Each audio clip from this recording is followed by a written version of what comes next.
Welcome everyone. Good morning. We are now about to start our workshop on shaping the EU mission, Caring for Soil is Caring for Life. It is a big pleasure and honor for me to be here because this has been some intense months of preparation in order for us to contribute to the launch of this historic mission. As you know, this is one of the 5 missions that the European Mission is launching.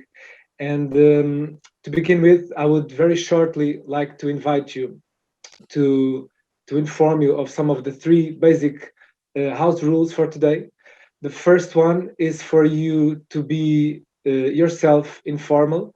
This is going to be a serious meeting, but also a very informal meeting because we want you to be relaxed and contribute freely with all your thoughts. This is why we have invited you. So be relaxed. Also, we would like you, I think you've already understood, to be muted while we are on plenary, except when we open for specific moments. If you want to ask questions, write it on the chat, and please change your name, keep yourself the same name, but add your first name, then the second name, the family name, and then your country letters. So this will be okay. So we will going to have a very nice day. As you know, it's going to be long, full of interactive sessions. But before we begin, I would like to give the words of opening of our workshop to Kerstin Rosenow. Kerstin is the head of Unit B2 from EIP-AGRI, from the European Commission, on research and innovation. And she's been framing the policy agenda for research and innovation on agriculture for the last years. So I would like to pass on to you, Kerstin, now for opening this workshop. Thank you. Thanks a lot, Andre. This is a very warm welcome indeed. So I would like to extend also from my side a very warm welcome to this workshop on which we have great expectations.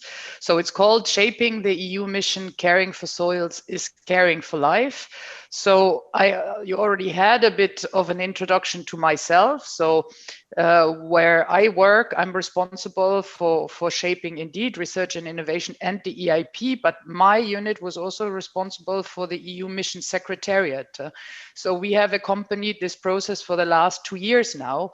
And this is now a moment in time where we can go broad, where we can exchange, where we can have your views. And this is really the theme of the day. So maybe just a word on what are missions. So missions are really supposed to be a completely new instrument, and I think they really are, for research and innovation under the forthcoming program Horizon Europe. They are meant to increase the impact of research funding and strengthen the links between research and policy priorities. But what I think is really important, I mean, we always have this example that you've all heard, getting a man on the moon, but there's something about it because it's really a set of targeted, bold actions which should actually tackle a societal challenge. And when we set out on this journey 2 years ago, there were a huge number of suggestions. What should the missions actually tackle, reaching from quantum computing to cancer and to I don't know what. So at that time, we were thinking, well, shouldn't we do something about soils? And many people at that time said, well, you know, soils, is that sexy enough? It's quite unknown. People don't really know a lot about soils and so on. So at that point, we were saying all the more so. So it's true that this is basically the very resource that we all depend on. We couldn't live without healthy soils, without food, without water recycling, climate storage, and all the functions that soils deliver to us. This is absolutely essential, and all the more so. So we at the time decided that we believe it's just as important as bringing a man to the moon, putting people's feet safely on the ground on healthy soils. And we really need to tackle that because we have an issue there. And then we were really happy that indeed the Commission decided that that would be one of the 5 areas that was selected from all of those proposed, and we would go forward with this. So this is when the whole journey started. So up until now, and the actually presentation of the report by a mission board end of September, We've done a huge amount of stakeholder events all around Europe to make sure that soils gets the topic of the day. We've used the World Soil Day and other things. And I mean, now we're at the point where the mission board has actually presented a report with clear targets and objectives. And I think it's a good time actually to discuss together. So the mission focuses on soil health as a means to tackle main challenges such as food security, food safety, climate change, biodiversity loss. And as you can imagine, this is highly relevant for the Green Deal as well. So we're right at the heart of the center of the discussions on what the Green Deal should be for the future of Europe. And the mission has been mentioned in both the biodiversity strategy and the farm to fork strategy. And so we have quite an important framing also with regards to the major European strategies in this regard. Sometimes we kind of arrogantly say that the soil mission is the mother of all the other missions, because it's true, if we don't prevent the leaking of harmful substances into the oceans, we can't have healthy oceans. If we don't store more carbon, we can't have climate or we can't have an impact on climate. If we do not produce healthy food with healthy soils, we can probably have less impact on cancer. So it's really, soil is at the center of all those challenges that we're supposed to tackle in the future. So, and the mission also comes because I'm from DG Agriculture and Rural Development. So of course, I also have to make the link to the future Common Agriculture Policy. And the mission comes in a very good time where we're about to shape also the Common Agriculture Policy. And I think the mission is very much about also changing ways in which we work and do something different before, create a movement. So all the puzzles come together on soil so that we don't have the GRC that does a soil observatory on its own. We do a program here and the CAP does tackle soil practices there. The aim is really to bring all of this together and to create synergies. And if we, for instance, think now about, okay, we do research and innovation, we do a bit of demonstration, we do something around lighthouses and living labs. Well, if it works, why don't we scale it up under the CAP? So this is the sort of movement and synergies that we want to create to really make sure that we have an impact. So because we've been working on the areas for years, but how much impact have we actually achieved? So I'm very happy that actually today we have two of our mission board members, and maybe I should say just one little word about the mission board. That is also something new because we have been realistic, saying at the Commission, European Commission, we're civil servants, but we're really not the experts in the field. So we should get the expertise out there. So we got the expert from a mission board where we selected members, a bit like the EIP method actually, and not only scientists and innovators, but also business makers, also farmers, also communicators, also citizens engagement specialists that all came together. So we had 15 wise men and women that actually did the work for the Commission and did come up with this report, which actually bridges all those scientists, all those communities, and not only the scientific one. And I think that was important. So maybe you will already see that some of the things that are important for practice are included there. And we have two of our mission board members here with us today, Bridget Emmett and Alfred Gant, which actually represent science and practice, very, very, very good. And we also have two members of the Mission Assembly, which was the wider advisory body, where I have Pandi Truli, and we also have John Gilliland, so who is a lighthouse farmer himself. So I think we're well represented. So your input will be very timely, both for Horizon Europe and the new CAP, which are about to start. So we're right now discussing with the member states also the big orientations for research. So this is the right moment to assess whether we are sufficiently addressing needs from practice. So have we already looked at this or not? Do we need something else? What do we need to reinforce? What should we do to get together the information about lighthouses and living labs? What is already out there? Where is something missing? Where do we need to act? So all of this we want to hear from you today. I'm looking very much forward to discussions and outcomes of this workshop. And I think it's now time to hand over to Pakom, Iyengar, and Pandi, who will give you more information about the meeting will roll out in practice. So thanks a lot. Thank you very much, Kirsten. It's been a pleasure to hear you and to make relevant our participation here today. I would like to thank again all the participants, all the people that are here today. I think we already have a full room.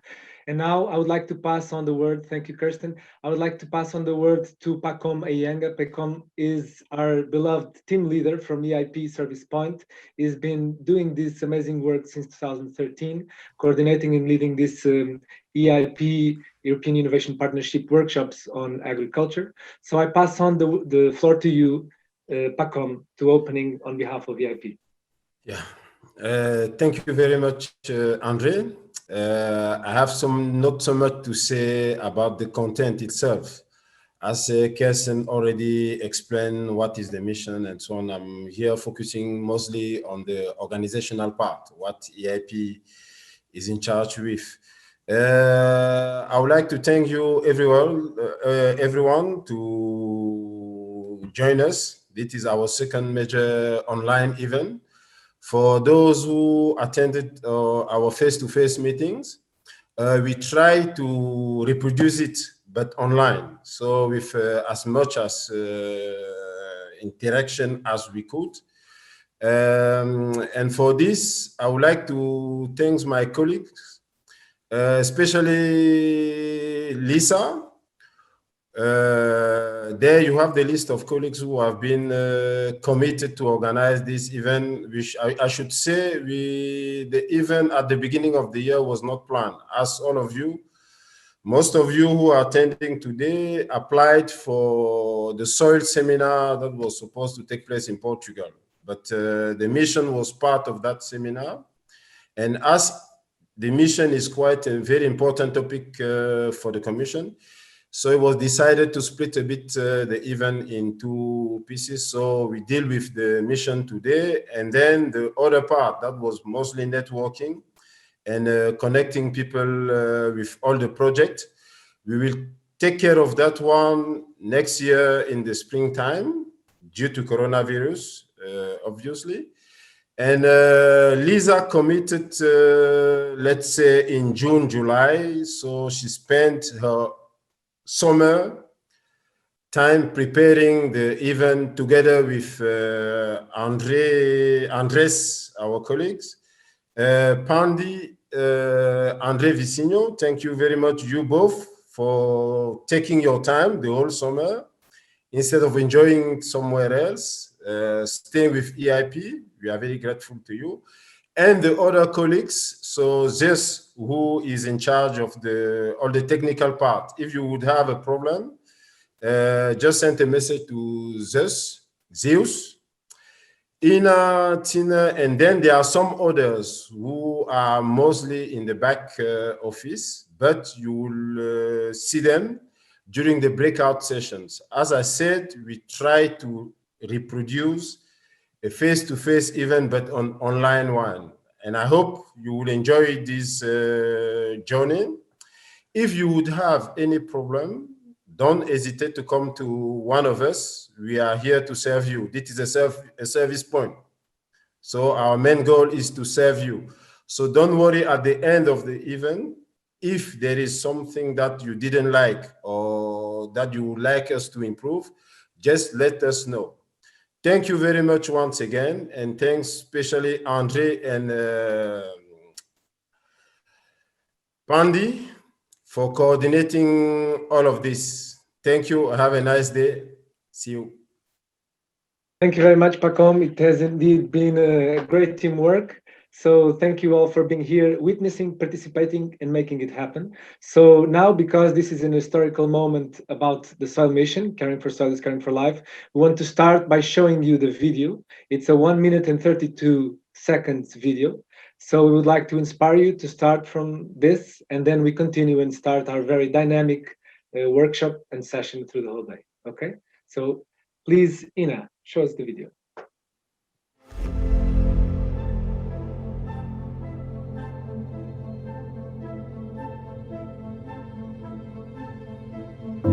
Did you know that without healthy soils, there would be no food on your table? That many textiles wouldn't exist? And that there wouldn't even be any wood? If we didn't have healthy soils that filter water, there would be more floods, more droughts, more carbon in the atmosphere, and definitively, less life. In fact, about 25% of European land is affected by water erosion, and the costs associated with soil degradation in the EU may exceed 50 billion euros per year. Without healthy soils, our planet would look very different. We have to make changes. We have to act now. It's our mission to heal the Earth together. Healthy soils, healthy planet, healthy people. Caring for soil is caring about life.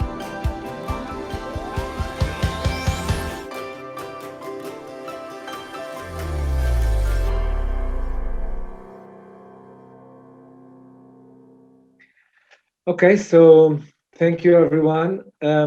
I hope you liked this video. I'm sure that many of you had already seen it.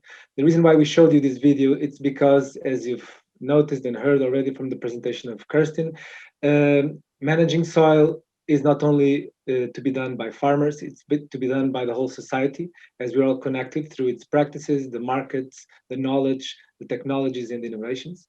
And that's why the Soil Mission has made this video to reach out.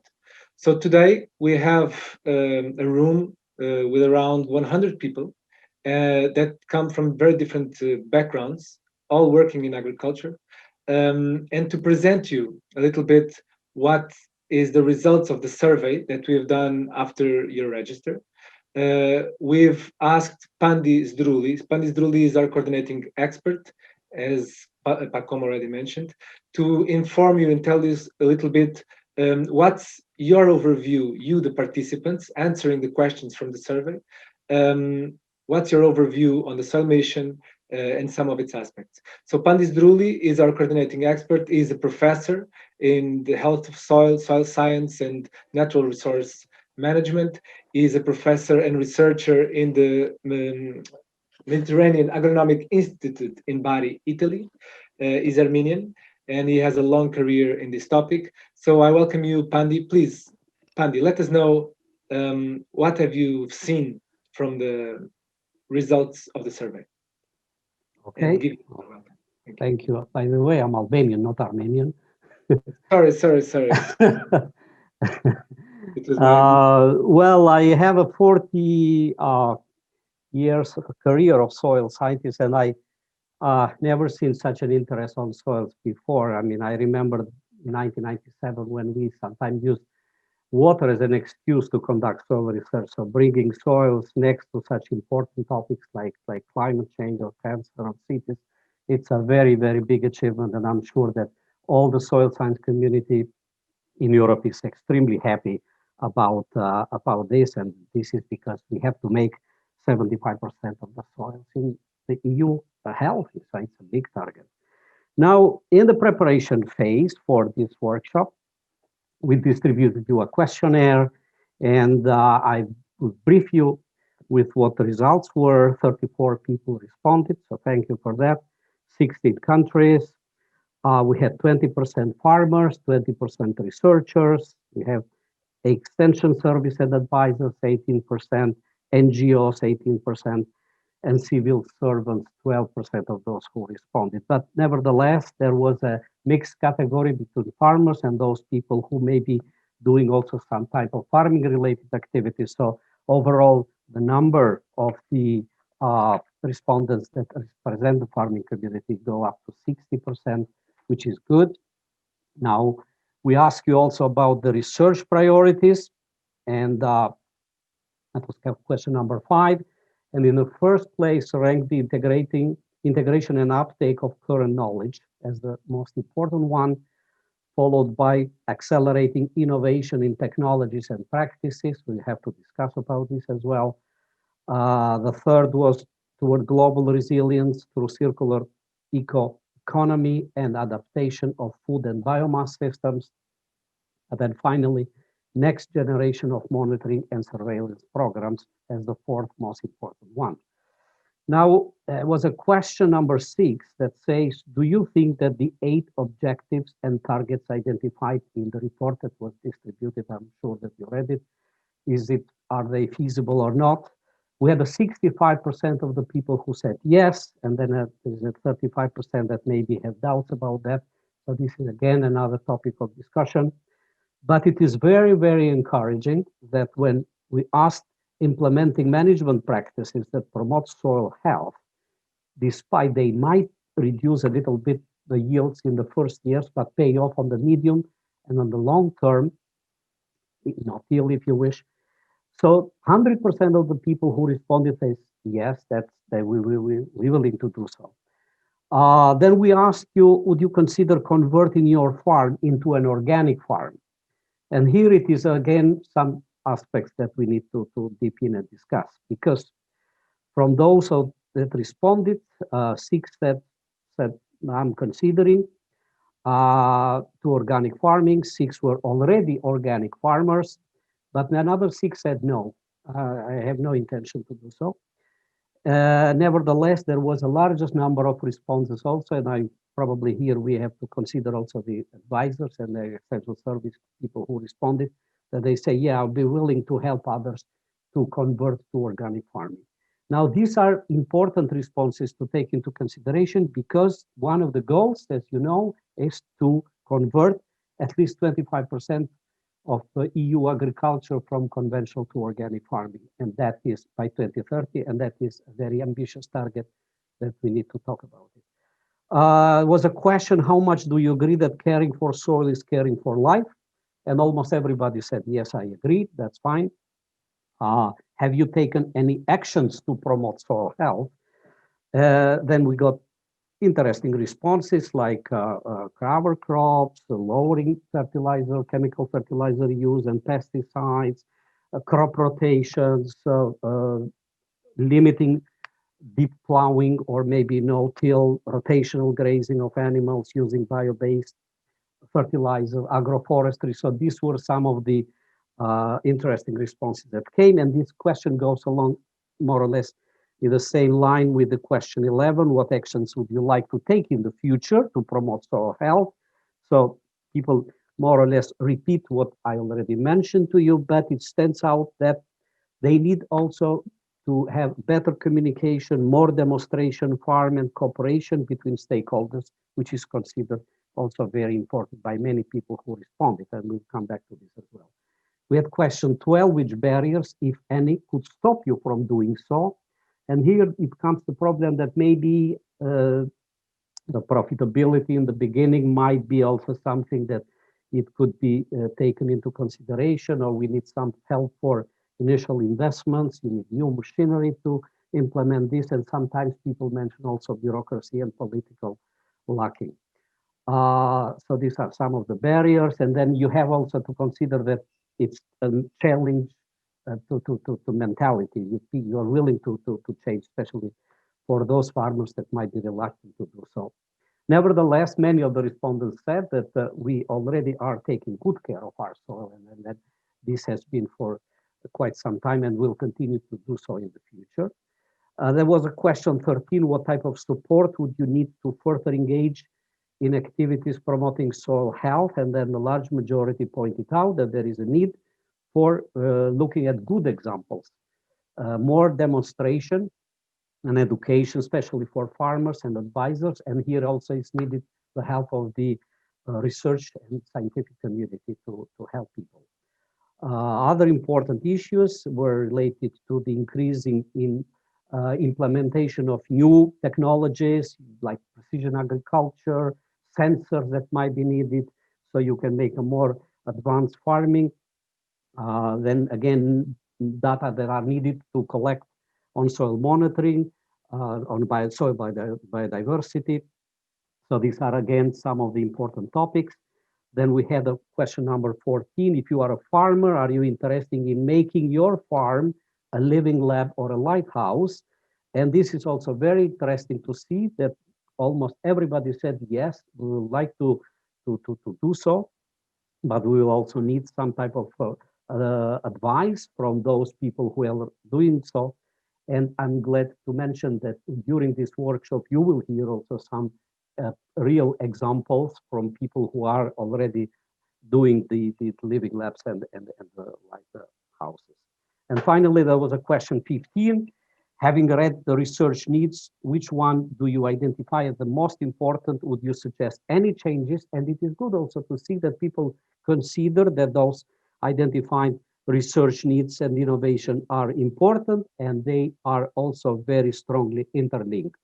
So that is mostly what it comes out. Again, it is the issue of communication, citizen engagement, not necessarily only farm, we're talking also citizens, people who can have also an impact on increasing soil health. Living labs and lighthouses, again, I repeat it, it came as a very important tool for innovation. So these are more or less quickly the results of the questionnaire. But again, I close here because we have we are short in time. That we have to talk about these results and then have an open discussion during the duration of the workshop. So having said that, I thank you very much for your participation here. I was happy to be part of this team. We really work hard actually for preparation, and I hope that everything will be fine and will be attractive and will be useful for all the participants. Thank you very much, Pandi, for your comments and your introduction. So before I continue, before we present you the program and before we show you the map, so we're going to show you a map and then the program, but before we do that, I would like to now start engaging into our dynamic part of the workshop. So as Pacom has mentioned, we would like to replicate as much as possible a presential workshop. So I would like to ask you all to turn off your camera and then turn on your camera as I ask for some of the types of participants in the room, okay? So thank you all very much for turning off your camera. If you can all turn off your camera. So a little bit based on the results that Pandi mentioned, we have farmers, we have advisors, we have researchers, we have NGOs, we have institutions, and we have other types of participants. So I would like you all to turn off your camera, please. And now I would like only the people that are farmers to turn on your camera, and you can actually turn on your sound and say hello, and we get to know who you are. Is that okay? Can you turn on your camera and say hello? Hello, everyone. Hello. Hello, everyone. Hello. Hello. Hello, guys. Hello. Hello. Hello, welcome. Thank you very much. Good morning. Hello. Morning. Okay, so we have, I think, around 16% of farmers. So now I ask you to turn off your camera, and I would like the advisors to turn on your camera, if that is okay. So we also have a big percentage of advisors in the room. Can you turn on your camera and say hello? Hello again. Hello. Hi. Hi there. Hi there, everyone.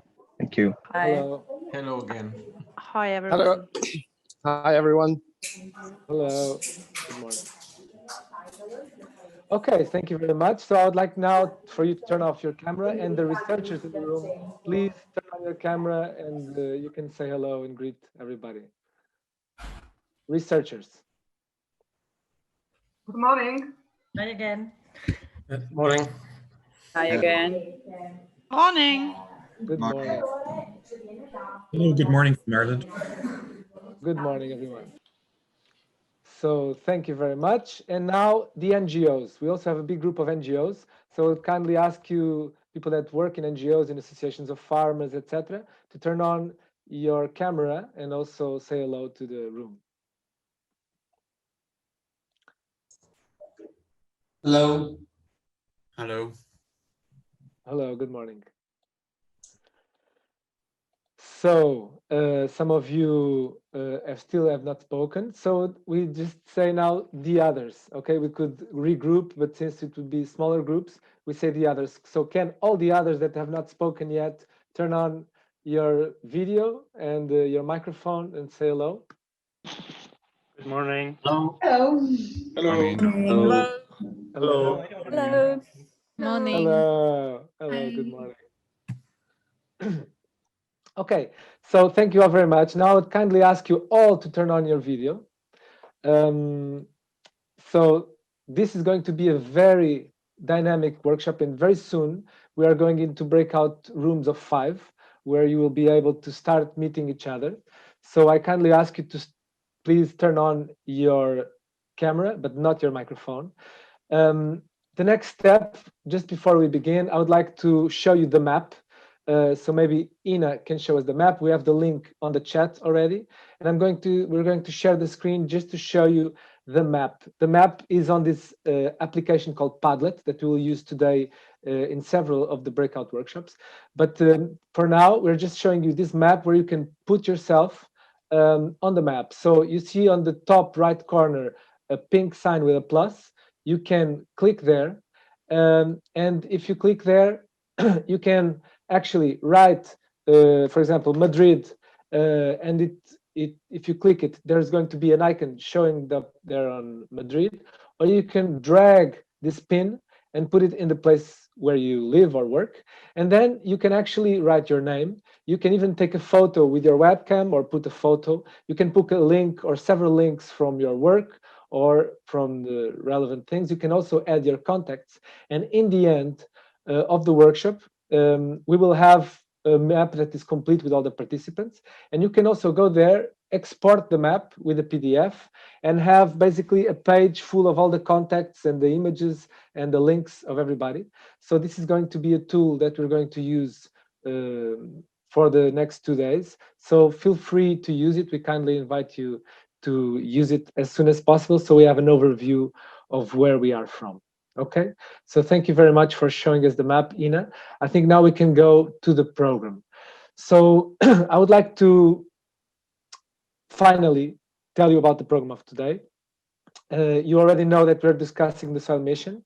I hope you've all read the soil mission report. It is very important to be able to discuss well, but what's going to happen is that in each of the sections that we will discuss today, we will have a presentation from a mission representative, a session of questions and answers, and then a breakout session where we will discuss this in smaller groups. Okay, so and then we come back to plenary. So this is going to be more or less the pattern for each of these sessions. So you see in day 2 we have 2 sessions. The first one is introduction to the workshop and mission. This is going to be the morning, already with the dynamic breakout group. And in the afternoon, we have the second session, which is on the research and innovation needs. So the first one, introduction to the workshop, is what's happening now. And introduction to the mission, we're going to have Professor Bridget Emmett presenting us the overall aspects of the mission, the goals, the targets, the implementation strategy, and etc. And we want you to give us your feedback on all its perspectives. We're actually going to use an interesting thing called the 6 thinking hats from Eduardo de Bono. You will see later. And in the afternoon, we will look at the research and innovation needs. So as you've probably seen by reading in the mission, research and innovation is one of the main strategies and tools to implement. So it's assumed that many of the challenges of soil management have not yet been taken place because we need research and innovation.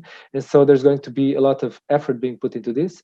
And then on the second day, we have another pillar of this strategy, which is the living labs and lighthouse farms. Living labs are the farms most focused on research and innovation, and lighthouse farms are the farms that are demonstrating these innovations or in already economically viable farms. So finally, the last session of the program of tomorrow will be about the supportive environment. So supportive environment is everything that is around. So from EU legislation to markets, to the common agricultural policy, to the knowledge and innovation systems, etc. So there's going to be a lot of things to discuss here. And by going through these 4 steps, we believe we are going to embrace the major aspects of the mission in detail. So we hope you will have a great time in all these moments. And now, before we begin, I would just like to present you what we're going to do now. So maybe we can pass to the next slide on the blind dates. What we're going to do is we're going to, well, I passed on this slide, so I'm always playing with slides. So you can now in the session of the next 10 minutes, what we're going to do is we're going to do a blind date. Basically, we're going to try to get together in groups of 5. If you don't disappear, this will be a very easy task because Zeus, our help desk manager, Greek god that is coordinating all the technical aspects of this event, is going to create random groups of 5 people where you can, for 10 minutes, basically relax, get to know each other, ask yourselves where you are from, which country are you from, what do you work in agriculture? So we get a feeling of how interesting is our work, what are we doing, and also what are your expectations for the day. So you have 10 minutes for this conversation. After this, we come back to this plenary, and we go again to another breakout group of 5 people in 10 minutes, okay?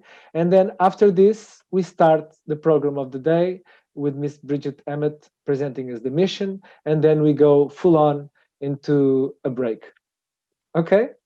So thank you all very much for being here, energetic, motivated for this historic moment, which is having 100 people dedicated to looking, contributing, giving feedback and opinions to the mission, Caring for Soil is Caring for Life.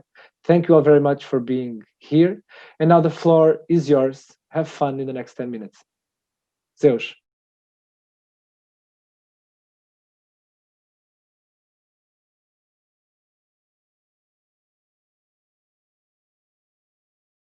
Everyone, so I hope we had nice conversations. So we are actually now getting ready to go again into next 10 minutes. I had a great conversation, so I hope you had as well. Make it interesting, have fun. Here we go again for another round of 10 minutes, okay? Meeting new people on the room.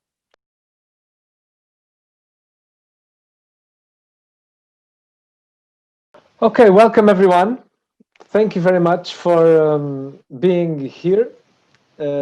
I hope you had a great time in your breakout sessions. I ask you all to mute your microphones as we're now in plenary and the background noises interfere. There's 1 or 2 people that still have the microphone on. So thank you all very much. I see some people that I know, so it's very nice to see you. For all of those that are here that I know, please mute your microphone. I ask you again. Otherwise, we have to force you to mute your microphone, and I can ask our Greek god to do this. So now we're going to start our discussions. Thank you very much for your focus. Now we are going into our first presentation of the day. The person presenting is Professor Bridget Emmett. It has been a pleasure to meet her in these preparation meetings that we've had before. She's the head of soils and land use at the UK Centre for Ecology and Hydrology, and she's a mission representative of the mission Caring for Soil, Caring for Life. She's one of the leaders of this work, one of the responsible. So we are already very grateful for your work, and this has inspired us to be here today and will probably make history for the future. So thank you very much for being here today. We pass on now to you for your presentation. Thank you, Bridget. Hello everyone, my name is Bridget Emmett and I'm here to start off the talks that you've got during the next 2 days from the Mission Board for Soil, Health and Food. So I'll just start sharing my screen. Okay, so an outline of the talks you're going to hear. I'm going to start off with this introduction, then you'll have 2 talks from Alfred, and then I'll come back tomorrow to give a talk on the supporting environment. So first of all, our strapline, caring for soil is caring for life, and our moonshot is ensure 75% of soils are healthy by 2030 for food, people, nature and climate. So the first thing to ask is perhaps, why is there a soil health and food mission? Well, soil is a scarce and non-renewable resource. It takes hundreds of years to generate a centimetre of topsoil. They're currently threatened. A new analysis that we've done suggests 60 to 70% of all soils in Europe are unhealthy. We have a lack of policy coordination, and soil health underpins many of the requirements that we hope will get delivered from the Green Deal and many other EU strategies. So what is healthy soil? We had to agree on this. So the mission defines it as the continued capacity of soils to support ecosystem services. This definition recognises soils deliver a wide range of ecosystem functions relating to water, biodiversity, climate, landscape and culture. So this statistic that 60 to 70% of EU soils are unhealthy, where does it come from? Please do go and read Annex 1 of the mission, which presents the evidence base for this. Here's a whole list of bullets of issues that are ongoing. Essentially, we overlaid these to get to the conclusion that 60 to 70% of EU soils are unhealthy currently. So why are we in this situation? You can't solve a problem unless you understand it. So we identified that we've got a problem because it tends to be out of attention with little media or policy focus.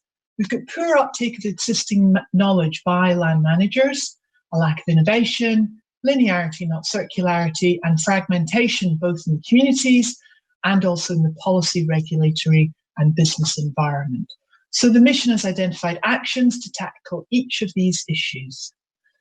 So what is the mission's goal overall? By 2030, at least 75% of soils in each member state should be healthy or show a significant improvement towards meeting accepted thresholds of indicators.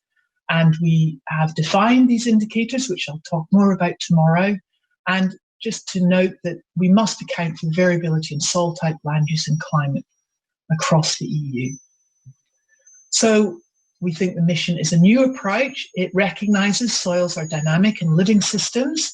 They're part of wider ecosystems and landscapes. We need a community approach.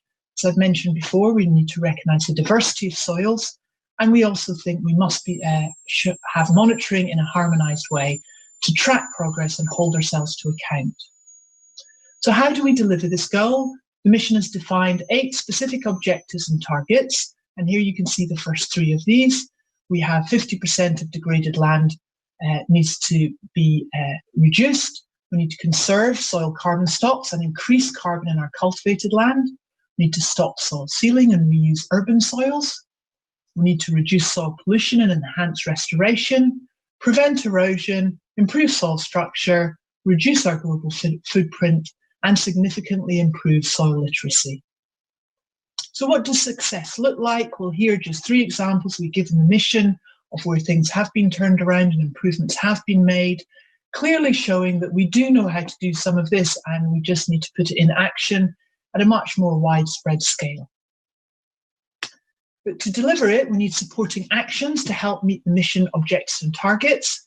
So we've got these building blocks and supporting actions. These include an R&I programme, living labs and lighthouses, a soil monitoring programme, training, education, communication, citizen engagement, and a supported environment. Next steps, we need to identify these living labs and lighthouses urgently. We need to also really take forward very quickly how we're going to develop these monitoring protocols to establish those thresholds or standards. We need to define specific R&I priorities. We need to really up the game with citizen engagement and outreach, and we need to develop the supportive environment. So thank you and questions, and just to leave you with some useful links where you can find more information. Well, thank you very much, Bridget, for your presentation. This was an overview on the mission. What is now the time to do and do collectively here is to go for the questions and answers. So I'd very much like to invite you to ask your questions in the chat of the Zoom. It is After this questions and answers, we will go into the break, and then we will start discussing on what are the positive sides of the mission, what are the negative sides of the mission, what are basic insights, emotions, feelings about the mission, and what are solutions, what are ideas to make it even better. So we will have time for this, and now it's time for you to ask some of your questions about what did you not understand through the presentation, what did you not fully understand when you read the report, what is the opinion that you would like to hear from Professor Bridget Emmett, using the opportunity that she's here today with us. So feel free to ask some of the questions in writing. And Pandi, our coordinating expert that you've already met, will be reading through the questions in the chat and asking Professor Bridget directly for some of the feedback. So let's start. Pandi, from what you've read already in the chat, I think people are still starting to write. I think only 1 or 2 questions have started here. What can you start? Well, I see that there is a question regarding no-till. So how to achieve the objectives of the farming, let's say, and keeping the yields stable with the no-till technology. So that is more technical rather than on the general aspects of the mission. But I don't know whether Bridget would like to make a comment on that. Sure. So if you go to the mission document on page 23, we have our R&I priorities. And in priority 1, there's integration and uptake of current knowledge. And within that, you will see quite a few agroecological farming practices that need further work, sustainable practices, carbon farming, things like that. So we didn't list all the different approaches, but I think no-till is very clearly going to be falling into some of the bullets that you'll find under priority 1. And also, as you go to priority 2, looking at innovation and technology and practices, you'll also find it there. So as I say, we didn't go through every specific activity or management practice, but tried to find collective words that could take that on board. So please don't think no-till isn't in there. It is, it's just embedded in some of these broader phrases. Does that help? Okay, thank you, Bridget. I see another question that is dealing with the organic farming and how to meet the target of 25% of EU agriculture converting from conventional to organic. How you see it? Well, I think it comes back to what you've all said in your survey, that we need, and we've come up with this, we need demonstration farms, we need advisors to really support people going forward, and the EIP-AGRI has been promoting a lot of this. We need information and data so that people can really access it. We need the living labs and lighthouses to get engagement so that people really understand the benefits that can come from organic. So there is no one solution. We've identified a systemic approach where we need advice, we need data, we need demonstration farms, we need to engage citizens to provide, to de-risk that jump going into organic so that we can get to that 25%. Okay. I see there is another question that is dealing with what it's meant by significant improvement in respect to healthiness of soil. I assume this might be also related to policy framework, probably. Yes, we really struggled with the overall goal, and significant improvement means that it's measurable, that you are clearly on the right trend. Otherwise, by definition, it's not significant if you can't measure it. So you are trying to get towards these 8 targets that we have suggested. And so the feedback we got was to actually say to everyone, all soils were above the threshold, was too ambitious. So we listened to that, and therefore we adjusted it to say, you should at least be on the trajectory towards that threshold. And so significant improvement means that you can demonstrate that you've been tracking it and you're on the right trajectory. That's what we mean by that. Okay, thank you very much.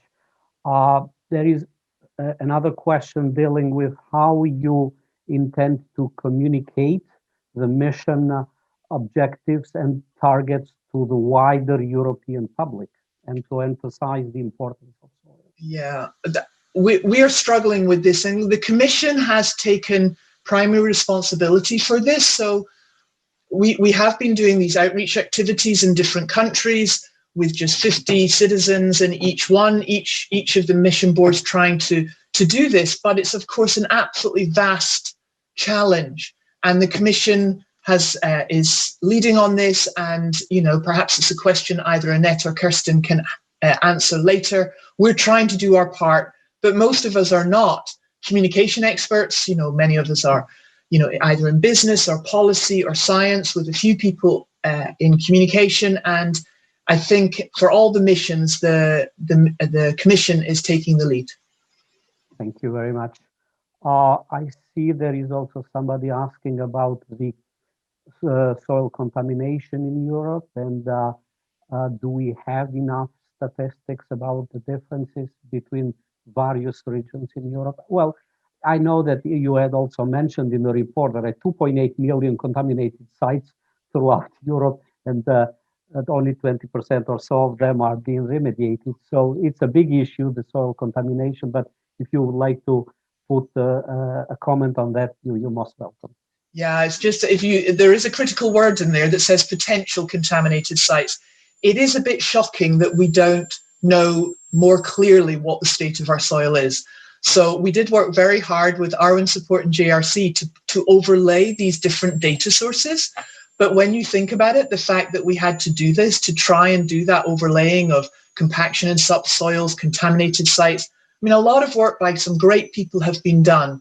And we just try to pull it together going forward. But with the contaminated sites, it is very challenging. A lot of countries have not really taken it on board. They only assess if they want to build on it. That's at least the situation in contaminated land in the UK. You only have to assess if you want to build. And so we're not quite sure how many we've got. So that may be the same in everywhere else. And this is the whole point of the mission. We've got to do better than this. Thank you. Thank you. I see that questions are coming out, which is very good. About the economic sustainability, it says value for money. Any actions to promote? I would add in this to the farmers that might need also some EU financial support in order to go to demonstration and improving farming activities. So more or less, I don't want to enter into the cap payments and stuff like this, which is totally an open issue. But if you could elaborate a little bit also on the possible the support that a farmer might need in order to improve its farming practices. Yeah, we think this is kind of the topic of my talk tomorrow, the supported environment, where we think it's quite a complex thing. We need incentives through new payments under CAP. We need an improved regulatory framework. We need to bring business and private on board. We need to get the pull from the consumer.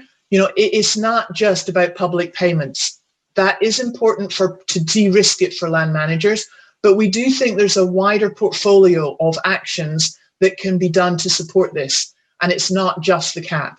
But however, that is part of the solution. So please just have a look at the supporting environment. There's quite a list of bullets. And as I say, it's public, private, agri-forestry, engagement, regulation, the whole issue, which I'll come to tomorrow, of a directive, things like that. It's that whole basket of measures we are thinking are needed to support this. All right, thank you.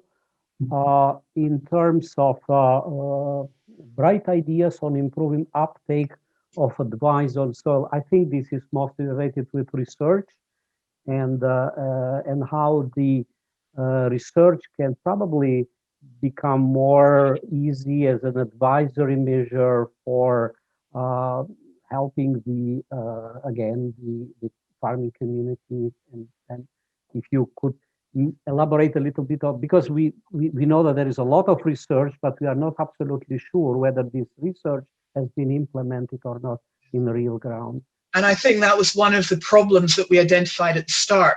it's not like we don't know a lot of stuff. It's just not being taken up at a broad enough, wide enough scale to really have impact. So the first priority for research is just to try and get this knowledge we already have. And I see people going, we've been talking about no-till and cover crops forever. Absolutely. So how do we get more people to do it? That's priority one. And that's a lot of social stuff. That's a lot of advisory.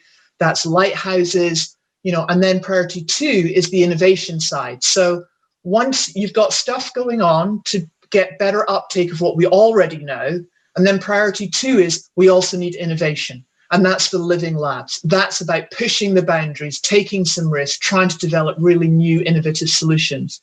So Alfred will be talking about the lighthouses and living labs. And we do think those all over the region, there's quite an ambitious targets for the numbers we're wanting of those, can really help in every region to provide a focus point for trying to encourage the better uptake of what we already know what to do, plus land to then try and develop some innovative practices. All right, thank you. I see that there is another question now. It's coming out. Soil sample analysis are still not standard to detect possible problems. Here, the advisor can really help in understanding and looking for results.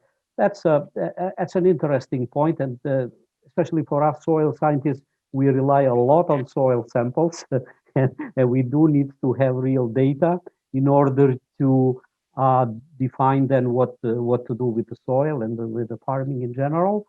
I know that there are now developments, and actually within our little breakout session where I happen to be, I heard from colleagues from Sweden that they are even developing an app that, taking into consideration the soil measurements, they can also provide some additional advice. But if you wish to elaborate a little bit also on this topic, Bridget, please do so. Yeah, so this whole area, we need to, it would be great to get these protocols, just as they've done in the Water Framework Directive. There's ways of establishing this, so we need to get work on this. But that said, as long as you use the same method repeatedly, you can spot whether you're going down or up. So are you, in a way for your own land, you can, with it help from advisors, choose a methodology from repeat locations and basically track whether you're going in the right direction or the wrong direction. This is until we can establish these thresholds and standards, which in the Water Framework Directive equivalent would be good ecological condition. That's the language in the WFD. I was going to say something else then. What was I going to say? Sorry. Yeah, can't remember. Please carry on. I'll come back to it. All right. Okay. Then I see that there are also questions that I would phrase a little bit differently. How can we kind of merge or find a crucial point between, let's say, environmental stability of soil health and in the same time keeping the yields of a farmer in a stable way as well? Because let us never forget that a farmer is also a businessman. He needs to make his living with profits and then good yields in his farm. So merging these both, keeping the soil healthy on a long-term period, as well as keeping the yields higher, it's something that maybe it's good to discuss. That is the challenge, but of course it's in everyone interested, including the farmers, to hand on to the next generation healthy soils so that children and grandchildren are still able to do this. So, and as we go into the extremes of climate change, soil health, which keeps the soils where it's supposed to be and also helps maintain water retention and things like that, is to everyone's benefit, including the farmer. And I remember what I was just trying to say. I agree with you, Pandy, that soil samples is our traditional way of doing, but we do highlight in the mission that there are opportunities of sensors, earth observation, different approaches that we really want to take forward to try and get another approach. I'm personally thinking that we'll always at some point need to take soil samples, and we've been doing that for a long time, going to repeat locations. We've been testing for fertilizer requirements for a long time, many of us, and it is not such a big ask. We just need to do some work to establish the protocols identify the methodology for thresholds. Very common in policy that you set a line about above this, you're doing good, below it, you're not doing good. That's very common in air quality, water, biodiversity. So we just want the same. And we think we're just not there at the moment because we haven't had the investment to do this on a pan-European scale. And we've got to get on with it now. Yes, I fully agree with that. And let me also mention that there is also the Lucas soil survey spread throughout Europe. And some real good data are also coming out of that. There are many papers also that JRC is continuously publishing on carbon stocks or in many other related topics. So it's a good source of information. Absolutely. It's almost like our checker over our shoulder. And Arwin had read your mind. He's now just gone onto the chat box. Thanks, Arwin. So absolutely, Lucas goes over, it does a really good blend of soil chemistry and physical. There are some national monitoring programs in, I think Arwin guesstimated that it's about 6-8 countries doing real proper ongoing national monitoring. That isn't many when you think of the number of countries we have in the EU.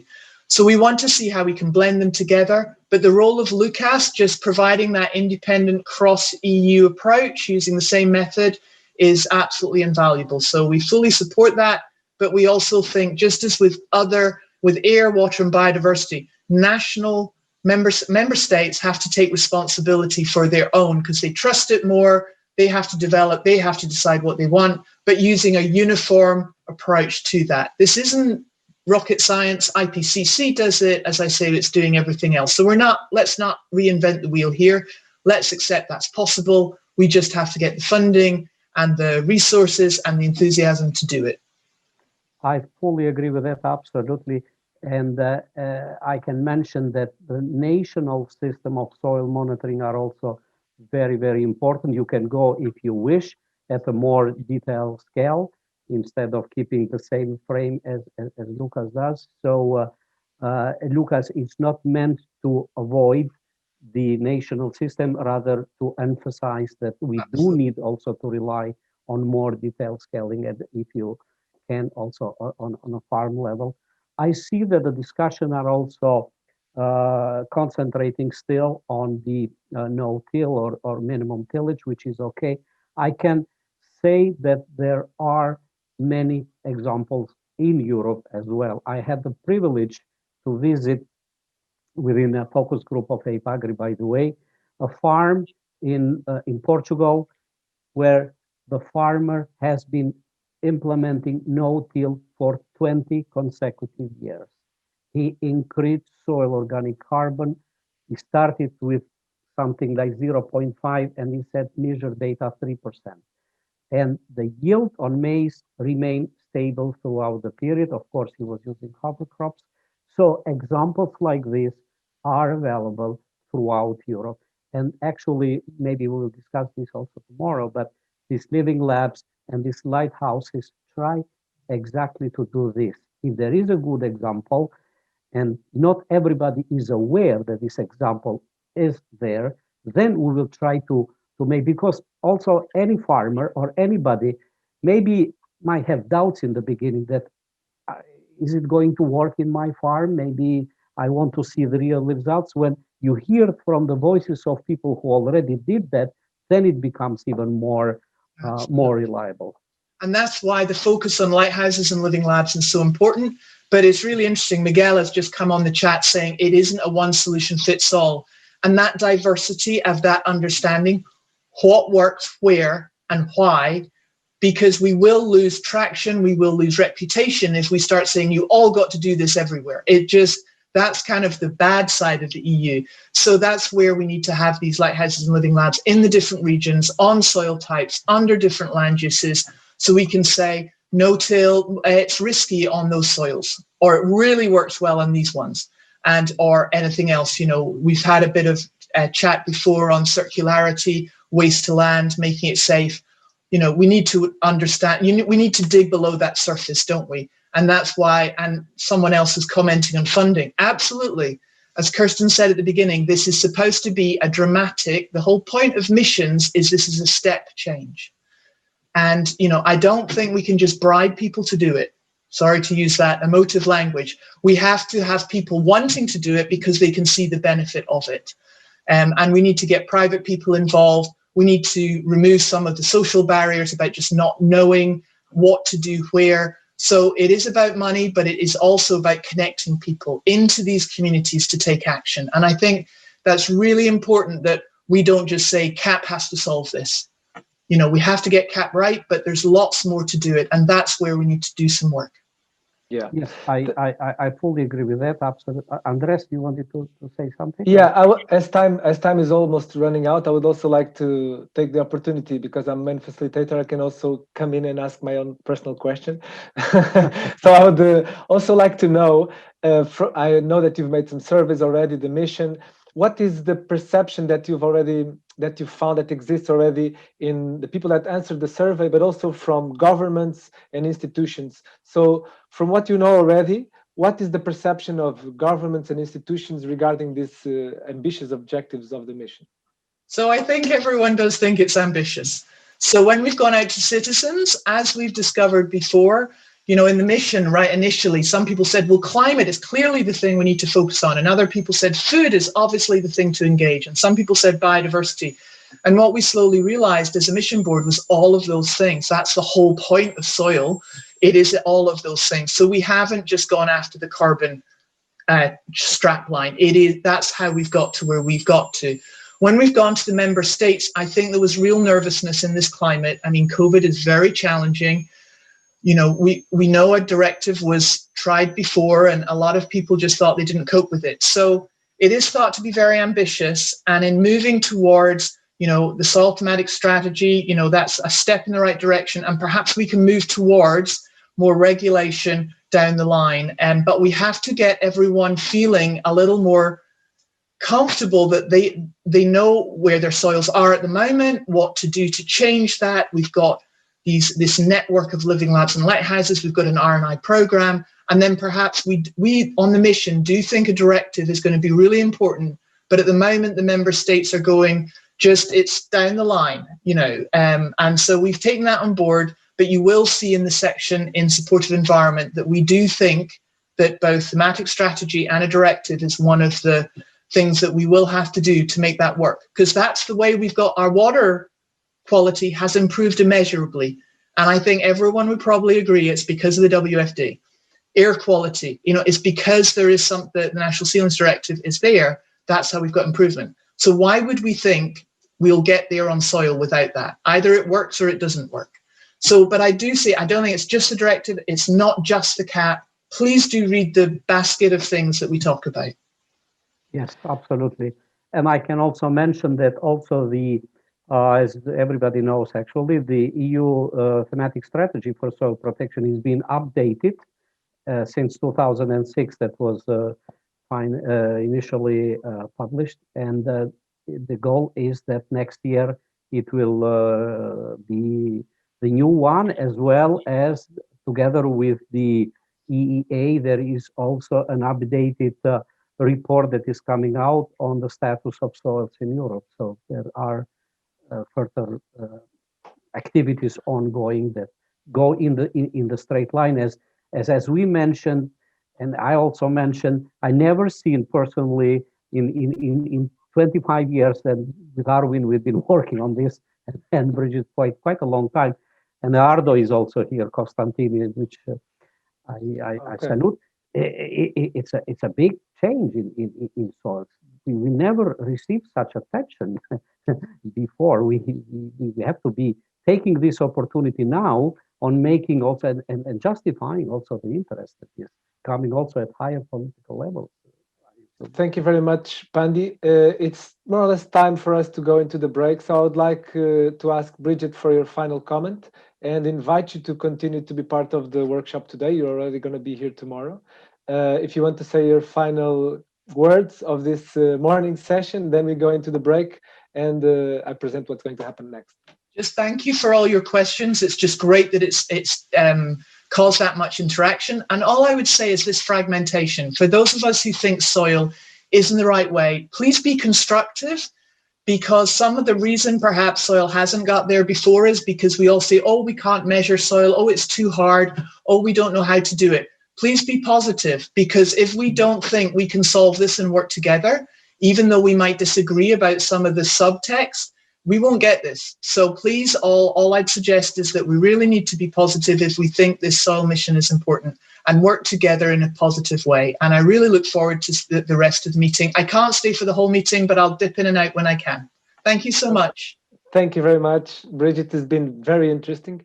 So now we're going to, before we go into the break, I would like to pass you 2 messages. The first one is that the questions that have not been answered yet today, if there was one, the speakers of this session, but also of the next ones, they have accepted the challenge of answering after the event. So feel free to ask all the questions at any time. Regarding now the break, after the break, I will ask you to make a small exercise, and for that, I will ask you to bring an A4 page and 1 marker. Okay, I have the EIP marker for those of you that have participated in the nice EIP workshops. For those that don't, please get a marker that is good enough for us to see what you've written here. Okay, it's not very easy because I have this background image, but please do that. Bring a pen and a paper for after the break. During the break, please do not turn off your Zoom, as you would have again to log in, we would have to admit you, we would have to change your name again. So always keep the Zoom until the end of the day. So for now, this is it. Thank you very much. And after the break, we are going into a breakout session where we're going to do it in groups to analyze this mission. So the break will last, it was going to last 15 minutes, but because we are 2 minutes late, it's going to last 30 minutes. So please be here a few minutes before, and we're going to start at 10:45. Okay? Thank you very much. See you after the break. I offer coffee. You ask in the chat.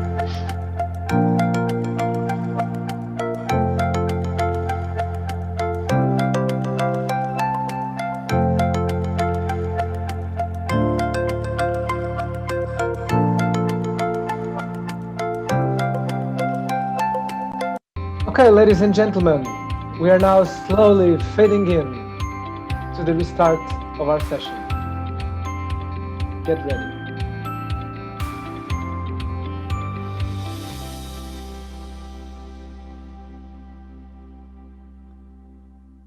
So thank you for being back. Now I'm going to invite you to put your screen on gallery mode. On the top right, you have this exhibition of speaker or gallery mode, and then you can see all the participants. So as we're starting in, while people are coming back, we're going to start with a small exercise. I'm going to invite you. I already informed you that this has to have an informal aspect, so that we can be free to give our opinions, our creative ideas, and even our feelings and critiques, as I've informed you that we're going to do. So we're going to make a small exercise, and the exercise is very simple. Since we're going to meet in groups of 10 after this, I'm going to ask you all, we are all going to count to 10. But the idea is that we don't speak all at the same time. So I'm going to say the number 1, and then somebody else has to say the number 2, and somebody else the number 3. But if 2 people say at the same time, we have to start back from 1. Okay? Did you understand the exercise? So for this, you have to unmute. So put your microphone on. And I don't know if this is going to be possible to make it work. Presentially, it's very easy, or it has some challenge, but online it's even harder. So here we go. 1, 2. Now we have to start again. 1, 2, 3, 4, 5, 5, we have to start again. 1, 2, 3, 4, 5, 6, 7, 7, 8, 9, 10, Ah, very good. Okay. Congratulations, everyone. Very good work. Okay, I thought it was going to be harder. I was a little bit nice with you. I passed. There was two people that spoke almost at the same time, but it's okay. So now I'm going to ask you just one more exercise. So if you get your paper, you can do something like this that I have in front of me. I hope you can see it. So what I did is, what I'm asking you is to write one word about the mission that starts with the first letter of your name. Okay, so you know, my name is Andre, so I've wrote ambitious, or for example, amazing. Okay, so I'm going to give you 30 seconds, and please get a paper and a pen, write one word about the first word that comes to your mind about the mission, and then in 30 seconds, we all show it into the screen. Okay? So 30 seconds for you.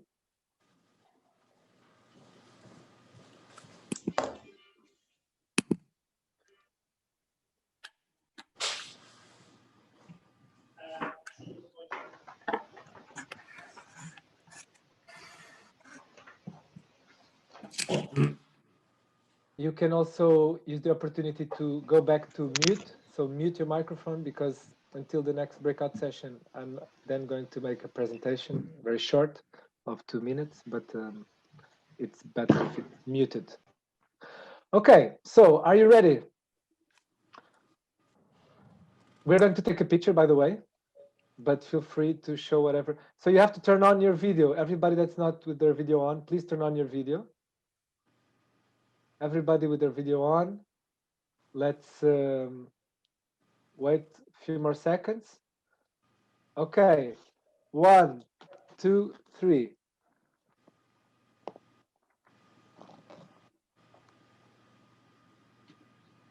Powerful, new, hopeful, grow, encouraging. Wow. Knowledgeable, conscious, motivated. Some of them I can't read. Knowledge, action. Great, timely, hopeful, right. Right, ambitious, hopeful. Thank you all very much. This has been a special moment. So we are creating history, as it seems from your side as well. So thank you all very much for engaging in this small exercise. So now I'm going to ask Ina, our technical coordinator, to put the PowerPoint of the red hats so that I can present you how we're going to work in the next 40 minutes, okay? So what's going to happen is that after I present you, after I present how we're going to work, we're going to go into groups of 10 with a facilitator from EIP, and you have 40 minutes to discuss the mission Caring for Soil is Caring for Life. And after these 10 minutes, after these 40 minutes, you're going to have an individual time of around 8 minutes, where you write basically the summaries of your thoughts, your opinions. So we're going to send you a link of a Padlet link, just like the map.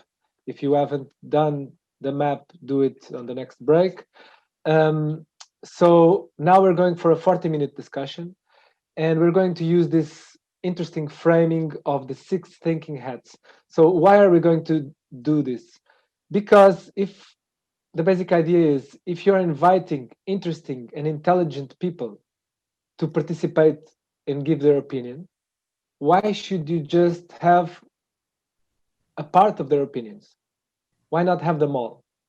So this is basically our intention, is to extract from you all your intentions, all your insights, not only the ones that you're more useful to give, but others. So it's an exercise. It's not completely natural. It feels a little bit artificial, but it goes beyond your usual ways of discussing, and it's more rich. So Eduardo de Bono proposed already 30 years ago this 6 thinking hats. The white hat is about information. So what do we need to know? What's the numbers. If you are a computer, what are all the facts that you can add and need so that you can have a proper discussion. The blue hat is the hat of process, is the hat of focus. What are we discussing on? And it's also the hat of making a summary, a synthesis, or making a plan of action. So we're not going to use these two hats, because the white hat, in a way, was already provided by Professor Bridget Emmett, providing us with all the available information. You have already read the mission report. And the blue hat, it is going to be basically on me, as I am now focusing the discussion, and also on the EIP-AGRI facilitator that's going to be in your room, okay? So what we're going to use is 4 hats. So in each group, we're going to discuss the 4 different hats. And the first hat that we're going to discuss is the red hat. So this is about emotions, intuitions, hunches, instincts, feelings. And why are we asking this? Because decisions are made with emotions. So normally we tend to think that emotions is something that we put out of reflection, of analysis, but no, it's in the end the emotion that helps you decide. So it's very important to put your emotions, and feelings can change. So feel free, and you don't have to explain your emotions. Okay. So this is the first hat. The second hat is the yellow hat, is the positive aspects, the positive thinking. Where do we find the value in this mission? Okay. Why is it useful? What are its strengths, and why is it going to work? Okay. And then we have the black hat. The black hat is the opposite. It's the criticism, it's the critical thinking, it's the negative points, it's the caution, it's what can go wrong, it's what inconsistency, it's alerting to risks, difficulties, and weaknesses. This is normally the richest and most important hat, because if everything is okay, then there's nothing to change. So it's important to have good feedback here. And then we pass to the green hat, which is on creative thinking. So looking about solutions. This is also not to analyze and critique. Normally we do this mistake. We give ideas and somebody's already criticizing the ideas. No, this is just separate. So we are having creative ideas, alternatives to the problems that we found in the black hat. Okay, alternative solutions, inventiveness. What if we go in another way? Okay, so after this 40 minutes, in which your EIP facilitator will help you passing by and keeping the focus, in the end, the main report will be what you do individually. Okay, one of the hats is going to be presented in the end. So there's going to be one facilitator that is going to be in the summary, just giving us an overview of what happened. So don't worry about taking notes when you are in these 40 minutes, only for yourself if you want. In the end, you're going to have to write down this, and the facilitator will give you a link while you are in the breakout. So the breakout is going to be 50 minutes, the first 40 minutes for you to discuss, then 10 minutes for you to write down your individual opinions on the red hats, and then we come back to summary, we have an overview, and we go back to lunch. Okay? So if you have any questions, ask them to your facilitator. From my side, this is it. I hope you're having a great time, and now it's a time for your contribution. Thank you very much, and let's go.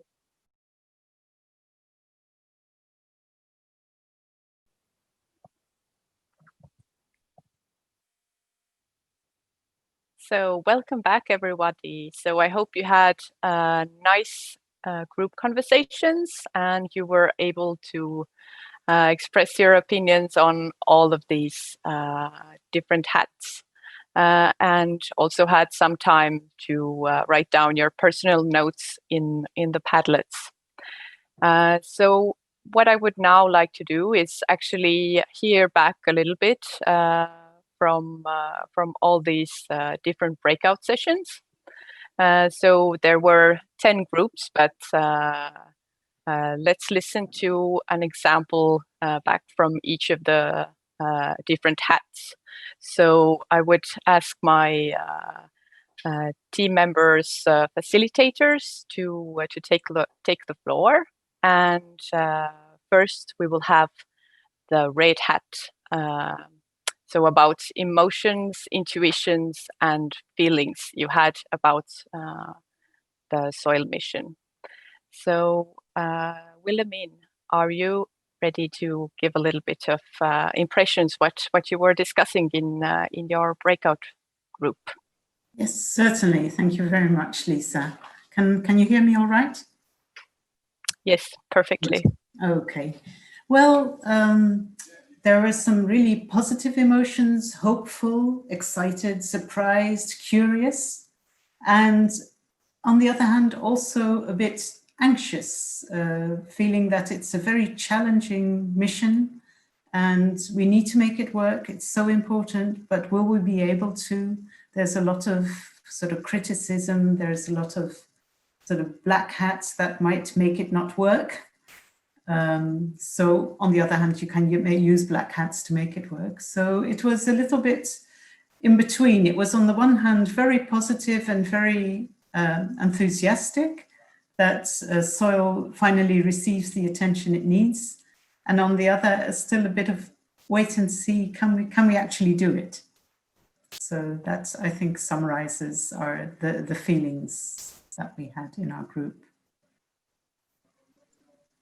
Thank you very much, Wilhelmine.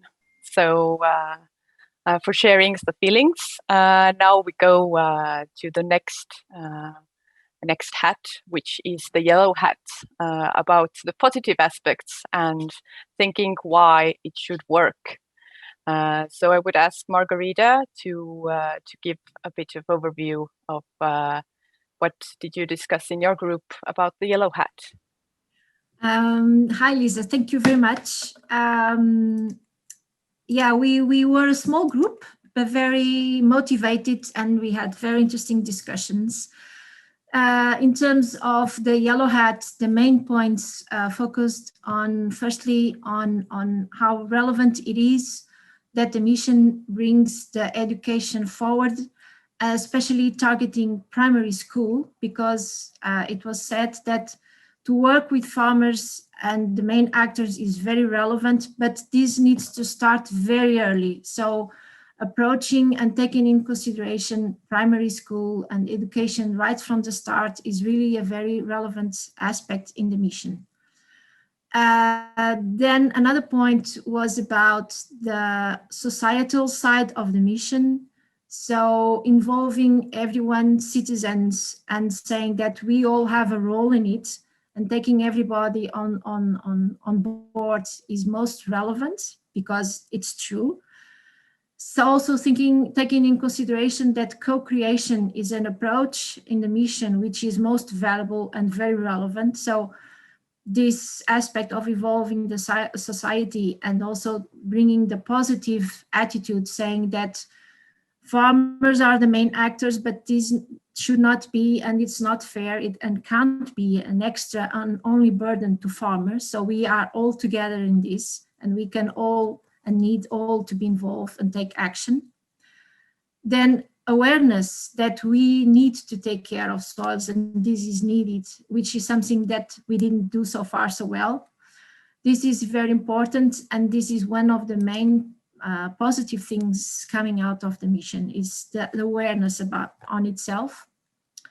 And then the last point I want to highlight is about ambition. So it's true that the mission is ambitious, but this is really good and very positive because it's important and huge steps are needed. So it actually needs to be ambitious. So these are the main highlights that I want to bring. Thank you very much, Margarita.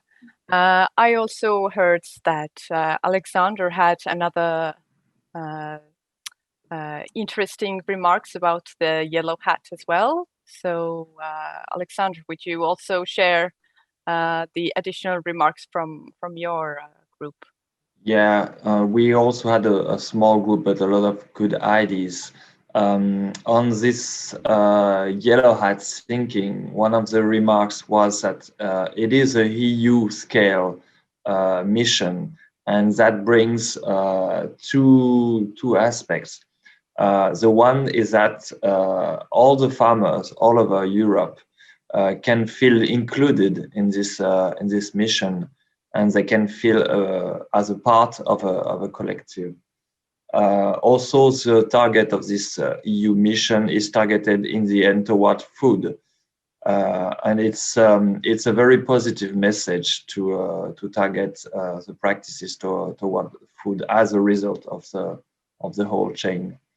The participants highlighted that this mission should bring more research, and more research means more knowledge, and that's always a benefit. But it also has a diverse approach and different angles. So it brings together the farmers, the advisors, the researchers, and also different points of view, such as the NGOs, in the same way that we have, for example, a very diverse array of participants in this seminar. And this broader thinking brings to embrace all sorts of different angles to the problem of the mission, and it is underlined as a positive aspect. And a final word is that soil is a topic that people should be aware of, and everybody should know about soil. Thank you very much, Alexander. So let's move on to a bit of critical thinking. So what can go wrong, and also some ideas of caution. So I would ask Kevin, what was your group talking about the critical thinking part? What kind of parts of threat did you see? Yeah. Thank you, Lisa. The discussion on the challenges and the weaknesses of the soil mission in our group is. I have 5 points I would like to share with you. The first one is that the roadmap, or the feeling of the participants, was that the roadmap is not focusing enough on, let's say, the soft skills or the social sciences that are needed to bring behavioral change. A quote of one of the participants was that our toolbox for practices is nearly 80% full, but our toolbox for social instruments is only 20% full. So we need to work on that. Secondly, a strong opinion of the group was that the mission is it's dangerous to set the goal or the objective on organic farming from that perspective, because it's putting organic farming on a pedestal, while the conventional farmers are feeling a bit more stigmatized, and that can let's say prevent them from having that behavioral change. The group was thinking more of can we not go for the ecological principles also in conventional agriculture without putting the light on organic so much. Furthermore, because organic, the question with the high objective is that the demand side of organic product has to follow. Then a third and fourth point is a bit the opposite thinking between organic farming and a lot of tillage, with vice versa, the no tillage and dependency on chemicals. So there is need for new cropping system, and then again we need to involve farmers for the uptake of that cropping systems. That brings one of the comments was the risk, big risk of pollution swapping, that we don't solve one problem and create other problems instead. And also at the end, not only ecological sustainability is important, but also economic sustainability. So farmers, it's also being said in before the break, a farmer needs to make an income out of his crops, out of his livestock, so they need an income at the end. And then a last point I wanted to highlight is that it takes time to have change on soil management and soil health. So one quote was, "We're trying to move a big cruise ship or a tanker here, so we need to take that into account." Thank you. Thank you very much. Thank you very much, Kevin. And now we move to the last hat, which is the green hat on the creative thinking and thinking about. So there were quite a lot of things that were raising some questions or making people cautious. So maybe there are also some solutions and alternatives. So I would ask my colleagues, Bea and Sergio, to comment on what they were discussing in their group about the green hat. So Bea, I give the floor first to you. Okay, well, we were talking a bit on how to help on fostering the implementation, and we are not reinventing the wheel, but we have discussed some ideas and maybe some points for attention and on the mission. One of the first idea that came to the table is that it's very good that the mission considers the farm economics.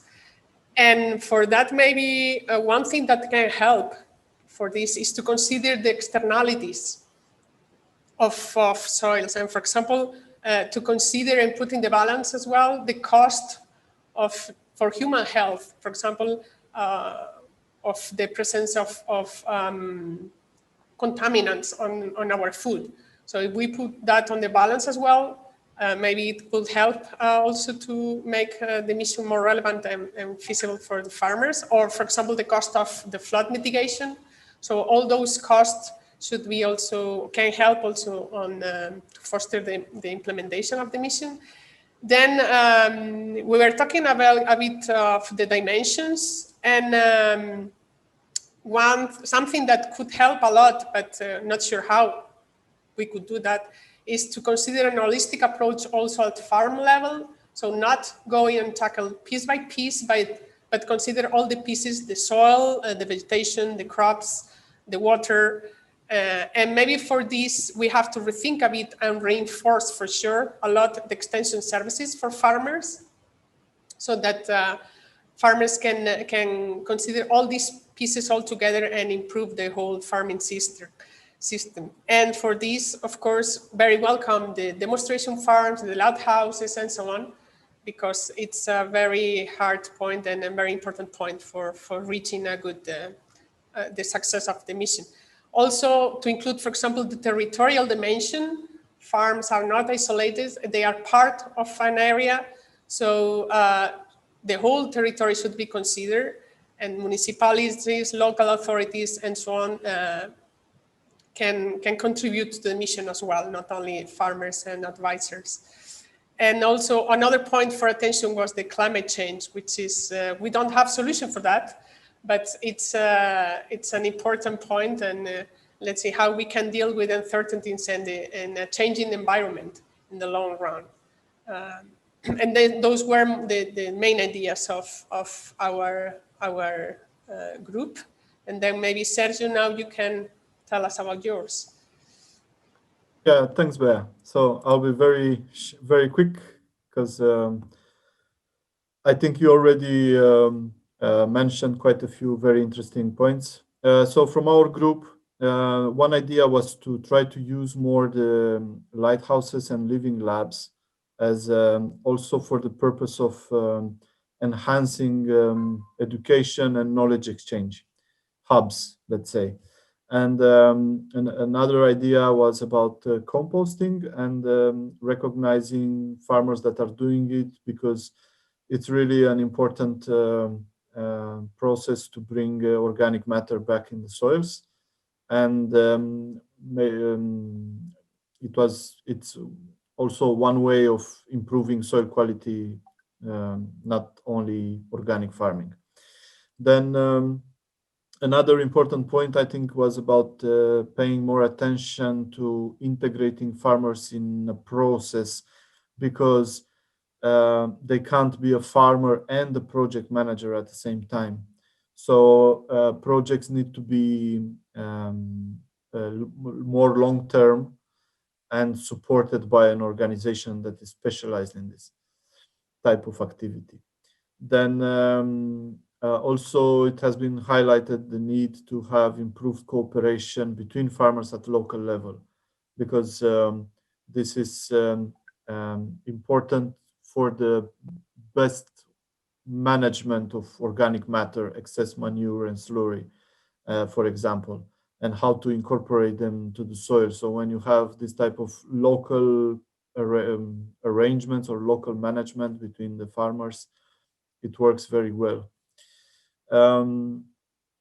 Then finally, perhaps another area where that it has been highlighted as an area where we need some creative thinking is the question on how can we start now, because many things need to be put in place by farmers, like setting up an association or working with a technician and so on. So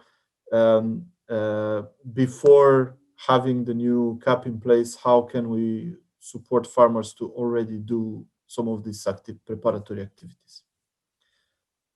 And that's all from me. Thanks.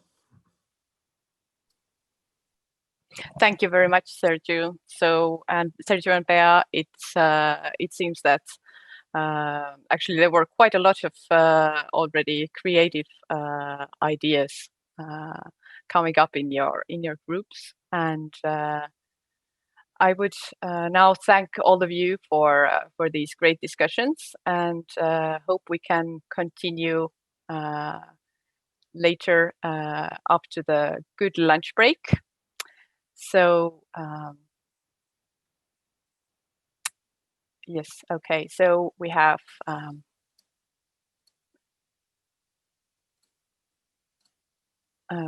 now been talking about the first introductions, giving our first feedback to the mission, and after lunch we will be continuing with the research and innovation needs. So we will once again hear an introduction from the Soil Mission Board member Alfred Brand, and he will be talking about the research and innovation needs a bit more in detail. And afterwards there is also a time for a breakout session where you can discuss in groups in more detail about this. So now during the lunch break, I would ask you to not leave Zoom. We will put you all in the waiting room during the time of the lunch break, but you don't need to close the Zoom app, so it will be easier to come back after the lunch break. And you are welcome to start returning a bit before 2 o'clock. So we will start with the afternoon session at 2. But please start arriving back at about 20 minutes before. We will also be showing some nice videos during that time, so it will be interesting. And then we're sure we are all here by 2 o'clock. So thank you very much for this great morning session. I hope everybody enjoyed it, and we will be back at 2 o'clock. So see you then.